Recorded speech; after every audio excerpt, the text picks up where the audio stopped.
ಪ್ರಿಯರೇ, ಯೇಸುವಿನ ನಾಮದಲ್ಲಿ ಈ ಬೆಳಗ್ಗೆ ನಿಮಗೆ ಸ್ವಾಗತಿಸ್ತೇನೆ.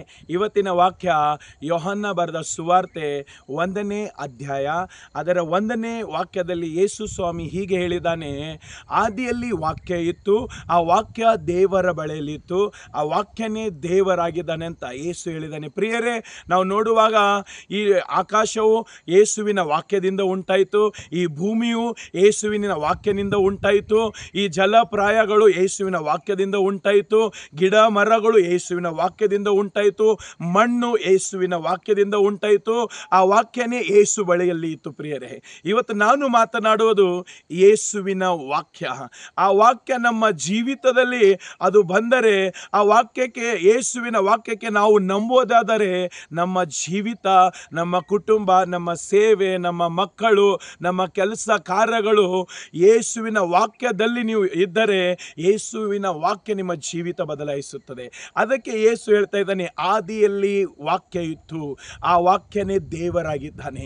ಇವತ್ತು ಆ ದೇವರೆಂಬ ಯೇಸುವಿನ ವಾಕ್ಯ ನೀನು ನಂಬೋದಾದರೆ ನಿನ್ನ ಜೀವಿತ ಇದ್ದ ಹಾಗೆ ಇರುವುದಿಲ್ಲ, ನಿನ್ನ ಕುಟುಂಬ ಇದ್ದ ಹಾಗೆ ಇರುವುದಿಲ್ಲ, ನಿನ್ನ ಸೇವೆ ಇದ್ದ ಹಾಗೆ ಇರುವುದಿಲ್ಲ, ನಿನ್ನ ಮಕ್ಕಳು ಇದ್ದ ಹಾಗೆ ಇರುವುದಿಲ್ಲ, ನಿನ್ನ ಕೆಲಸ ಕಾರ್ಯಗಳು ಇದ್ದ ಹಾಗೆ ಇರುವುದಿಲ್ಲ. ಅದಕ್ಕೆ ಆ ವಾಕ್ಯದಲ್ಲಿ ಶಕ್ತಿ ಉಂಟು, ಯೇಸುವಿನ ವಾಕ್ಯದಲ್ಲಿ ಶಕ್ತಿ ಉಂಟು. ಪ್ರಿಯರೇ, ಯೇಸುವಿನ ವಾಕ್ಯ ನಿನಗೆ ಜ್ಞಾನ ಕೊಡಬಹುದು, ಯೇಸುವಿನ ವಾಕ್ಯ ನಿನಗೆ ಜಯಶಾಲಿ ಮಾಡಬಹುದು, ಯೇಸುವಿನ ವಾಕ್ಯ ಈ ಲೋಕದಲ್ಲಿ ನಿನಗೆ ಆರೋಗ್ಯವಾಗಿ ವ್ಯಕ್ತಿ ಇಡಬಹುದು, ಯೇಸುವಿನ ವಾಕ್ಯ ನಿನಗೆ ಎಲ್ಲ ಸ್ಥಳದಲ್ಲಿ ಜಯವನ್ನು ತರುತ್ತದೆ. ನಿನ್ನ ಎಲ್ಲ ಸತ್ತೋದ ಪರಿಸ್ಥಿತಿಗೆ ಯೇಸುವಿನ ವಾಕ್ಯ ಅದಕ್ಕೆ ಜೀವ ಕೊಡುತ್ತದೆ. ಅದಕ್ಕೆ ಆ ವಾಕ್ಯದಲ್ಲಿ ಶಕ್ತಿ ಉಂಟು. ಪ್ರಿಯರೇ, ಆ ವಾಕ್ಯದಲ್ಲಿ ಶಕ್ತಿ ಇದೆ. ನಿನ್ನ ಎಲುಬುಗಳಿಗೆ ಶಕ್ತಿ ಕೊಡುತ್ತದೆ, ನಿನ್ನ ನರಮಾಂಸಗಳಿಗೆ ಶಕ್ತಿ ಕೊಡಲಿಕ್ಕೆ ಉಂಟು. ನಿನ್ನ ಎಲ್ಲ ಪರಿಸ್ಥಿತಿಗಳಿಗೆ ಯೇಸುವಿನ ವಾಕ್ಯಕ್ಕೆ ಆ ಶಕ್ತಿ ಉಂಟು ಜೀವ ತರಲಿಕ್ಕೆ.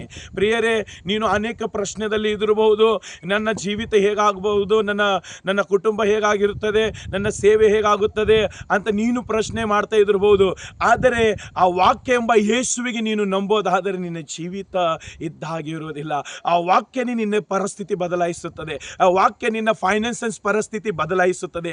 ಯೇಸು ಎಂಬ ವಾಕ್ಯವನ್ನು ನಿನ್ನ ಮಕ್ಕಳನ್ನು ಬದಲಾಯಿಸುತ್ತದೆ. ಬೇರೆ ಯಾವ ಮನುಷ್ಯನು ಬದಲಾಯಿಸ್ಲಕ್ಕೆ ಆಗೋದಿಲ್ಲ, ಯಾವ ಮನುಷ್ಯನ ಮಾತು ಬದಲಾಯಿಸ್ಲಕ್ಕೆ ಆಗೋದಿಲ್ಲ.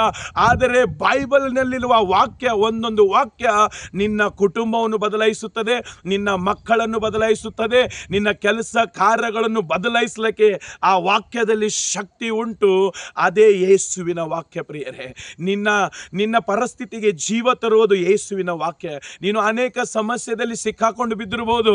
ಇಲ್ಲಿಂದ ಹೊರಗೆ ಹೇಗೆ ಬರುತ್ತೇನೆ ನಾನು, ಈ ಪರಿಸ್ಥಿತಿಯಿಂದ ಹೊರಗೆ ಹೇಗೆ ಬರಬಹುದು, ಈ ಸಾಲದಿಂದ ಹೊರಗೆ ಬರಬಹುದು ಹೇಗೆ, ಈ ರೋಗಗಳಿಂದ ಹೊರಗೆ ಹೇಗೆ ಬರಬಹುದು, ಈ ಅನೇಕ ಸಮಸ್ಯೆಗಳಿಂದ ಹೊರಗೆ ಬರಲಿಕ್ಕೆ ನನಗೆ ಯಾರಾದರೂ ಇದ್ದಾರೇನೋ ಅಂತ ನೀನು ಕೂಗ್ತಾ ಇದಿರಬಹುದು. ಆದರೆ ಯೇಸುವಿನ ವಾಕ್ಯವನ್ನು ನೀನು ನಂಬೋದಾದರೆ ಆ ಯೇಸುವಿನ ವಾಕ್ಯದಲ್ಲಿ ಇಷ್ಟು ಶಕ್ತಿ ಉಂಟು, ನಿನ್ನ ಎಲ್ಲ ಪರಿಸ್ಥಿತಿಗಳನ್ನು ಅದು ಬದಲಾಯಿಸುತ್ತದೆ. ಅದಕ್ಕೆ ಯೇಸುವಿನ ವಾಕ್ಯ ಹೇಳುತ್ತದೆ, ಆದಿಯಲ್ಲಿ ವಾಕ್ಯ ಇತ್ತು, ಆ ವಾಕ್ಯನೇ ಯೇಸು ಆಗಿದ್ದಾನೆ. ಇವತ್ತು ಆ ಯೇಸುವನ್ನು ನೀನು ನಂಬೋದಾದರೆ ನಿನ್ನ ಜೀವಿತ, ನಿನ್ನ ಕುಟುಂಬ, ನಿನ್ನ ಸೇವೆ, ನಿನ್ನ ಎಲ್ಲ ಪರಿಸ್ಥಿತಿಗಳಿಗೆ ಯೇಸು ಎಂಬ ವಾಕ್ಯದಲ್ಲಿ ಆ ಶಕ್ತಿ ಉಂಟು, ಅದು ಬದಲಾಯಿಸುತ್ತದೆ. ಅದಕ್ಕೆ ನೀನು ನಂಬು ಯೇಸುವಿನ ವಾಕ್ಯಕ್ಕೆ. ಆ ವಾಕ್ಯ ನಿನಗೆ ಜ್ಞಾನ ಕೊಡುತ್ತದೆ, ಶಕ್ತಿ ಕೊಡುತ್ತದೆ, ಮತ್ತು ನಿನ್ನ ಜೀವಿತವನ್ನು ಜಯಶಾಲಿ ಮಾಡುತ್ತದೆ, ಮತ್ತು ನೀನು ಆರೋಗ್ಯ ವ್ಯಕ್ತಿ ಆಗುತ್ತೆ, ಜ್ಞಾನ ಉಳ್ಳ ವ್ಯಕ್ತಿ ಆಗುತ್ತೆ ಈ ಲೋಕದಲ್ಲಿ, ಮತ್ತು ಈ ಲೋಕದಲ್ಲಿ ನೀನು ಒಂದು ಸಮಾಧಾನದ ವ್ಯಕ್ತಿ ಆಗುತ್ತೆ. ಅದೇ ವಾಕ್ಯದಲ್ಲಿ ಶಕ್ತಿ ಉಂಟು. ಈ ವಾಕ್ಯ ನಿನ್ನನ್ನು, ನಿನ್ನ ಕುಟುಂಬವನ್ನು ಆಶೀರ್ವಾದ ಮಾಡಲಿ. ಆಮೀನ್.